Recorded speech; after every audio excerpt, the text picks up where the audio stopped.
నా మనసులోని మాట నీకెట్టా చెప్పాలంటూ మోమాటంతో నలుగుతూ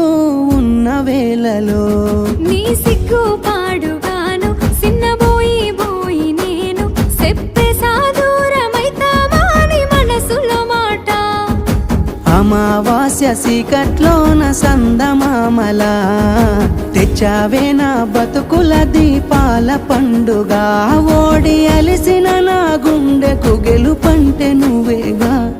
ఆ సంబూరాన్నే రాయవోతే పల్లవి మన సంతోషాలే రాసెనే చరణాలవి నీకు కన్నీళ్ళెందుకే ఓ పిల్ల పల్లవి ఈ లచ్చు అయ్య గుండెలు పిరున్నది